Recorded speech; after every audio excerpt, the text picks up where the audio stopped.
Você sente que a sua vida está sendo uma grande repetição de ciclos, padrões repetitivos negativos que você não queria estar vivenciando? Ou então, às vezes, parece que a sua vida está estagnada, ou até, quem sabe, andando para trás? Isso pode ser um indício de que você está com desequilíbrio em um ou mais dos 4 elementos da natureza. Olá, seja bem-vindo, seja bem-vinda ao Pérolas Espirituais, o nosso canal sobre espiritualidade e saúde mental. Eu sou a Luísa e no vídeo de hoje a gente vai conversar um pouco sobre a importância dos 4 elementos da natureza para a construção da consciência humana. Quando a gente encarna aqui no planeta Terra, um dos nossos principais aprendizados é vivenciar e interagir com os 4 elementos da natureza: fogo, terra, água e ar.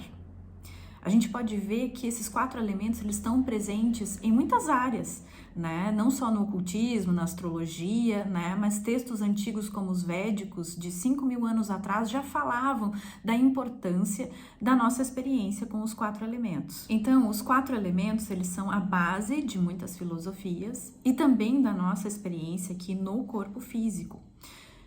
Não só de forma simbólica, mas também concreta. Quando existe um desequilíbrio nos 4 elementos, a gente também vai experienciar um desequilíbrio na nossa vida.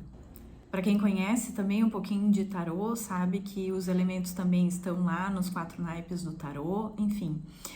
Os 4 elementos, eles são muito importantes para dizer como a gente caminha na vida, né? Porque eles estão nas 4 principais dimensões da nossa experiência, né? Desde a nossa experiência física, de como a gente caminha na vida, como a gente consegue se sustentar, né? E caminhar sobre a terra, até as nossas emoções, o nosso mental e a nossa relação com o espírito também. E tudo isso afeta a nossa evolução espiritual também, porque quando a gente não consegue fluir com os elementos da natureza, a gente não consegue fluir, a nossa relação com o tempo, ela fica afetada, né? Então a gente começa a observar padrões negativos repetitivos, começa a perceber que fica preso em ciclos repetitivos, né? Então parece que a nossa vida ou ela fica estagnada ou ela não anda para frente, parece que a gente fica só revivendo coisas, né, passadas e que a gente não gostaria de repetir,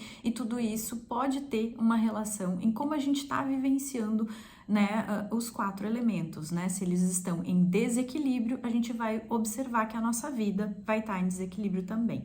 E o que são, então, esses desequilíbrios, né, nos 4 elementos, né? A gente pode observar que, quando a gente fala em desequilíbrio dos elementos, a gente pode estar falando de um excesso ou de uma falta de um ou mais elementos, ou às vezes até da interação entre eles. Então, por exemplo, quando a gente fala de desequilíbrio dos elementos, vamos começar pelo elemento terra, né?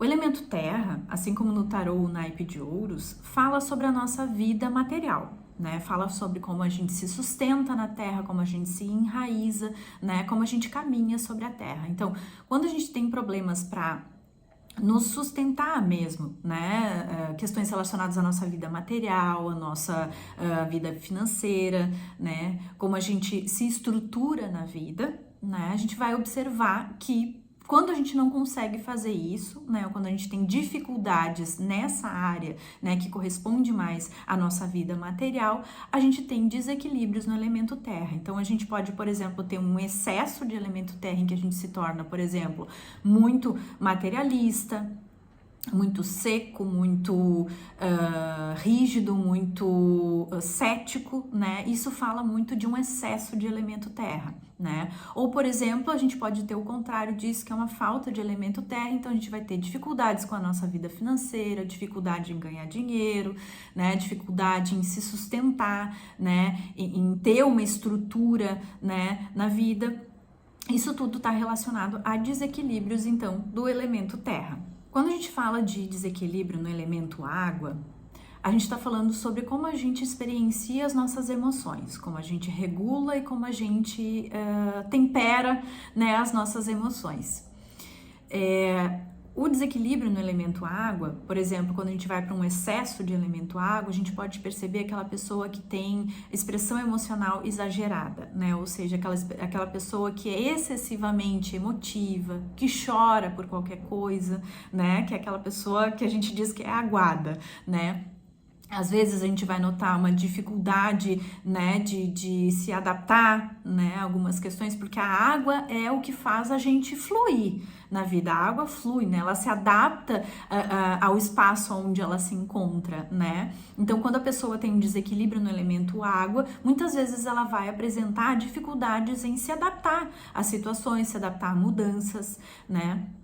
Às vezes, uma falta de água pode tornar a pessoa excessivamente seca, com dificuldade de tomar contato com as suas emoções, né? Já o desequilíbrio no elemento fogo, por exemplo, a gente vai observar, por exemplo, uma pessoa que pode ser muito impulsiva, né? Quando ela tem um excesso de fogo, ela pode se tornar muito irritadiça, né? Uma pessoa que explode muito fácil. Isso são tudo sinais de, por exemplo, excesso de fogo. Ou às vezes, quando a pessoa tem uma falta do elemento fogo, ela pode se tornar totalmente desvitalizada, talvez um pouco mais deprimida, sem vontade de ir para a vida, sem ação, né? Porque quando a gente fala do elemento fogo, a gente está falando sobre como a pessoa vai para a ação, né? Como ela toma iniciativa na vida. Então, quando ela tem um excesso, ela toma, né, uma iniciativa exacerbada, no sentido de que ela se torna impulsiva, ela age por impulso, ela age sem pensar, né? Se torna um pouco até imprudente. Quando a gente tem uma falta de fogo, a gente tem uma falta de vontade, uma falta de iniciativa, também um excesso de passividade também pode indicar essa falta de elemento fogo.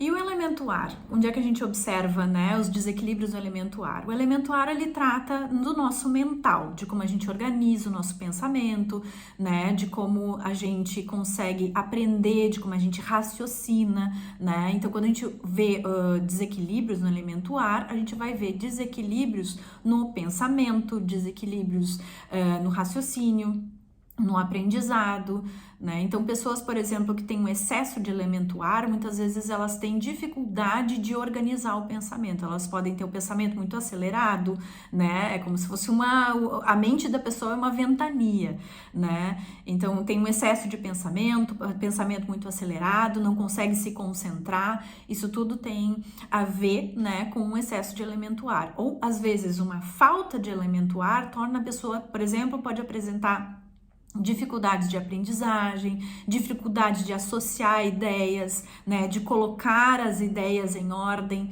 né, de conseguir aprender coisas. Então, esses são os desequilíbrios do elemento ar.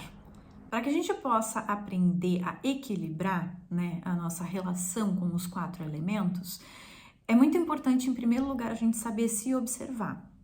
Saber observar o nosso comportamento, o nosso funcionamento, porque é a partir disso que a gente vai conseguir entender a falta ou excesso, né, de algum elemento e como isso está interferindo na nossa vida.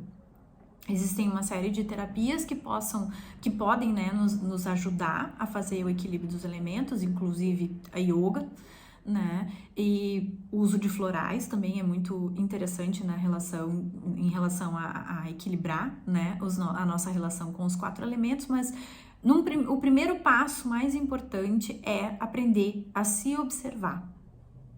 O autoconhecimento é uma das coisas mais importantes para a gente aprender como a gente está se relacionando com os 4 elementos e da importância disso para a nossa vida. E se você curtiu esse conteúdo, não deixa de dar o teu like, deixa aqui o teu comentário também se te interessou, se tu quer saber mais sobre isso, deixa a tua dúvida também, que a gente fica bem feliz de interagir com vocês. E até a próxima!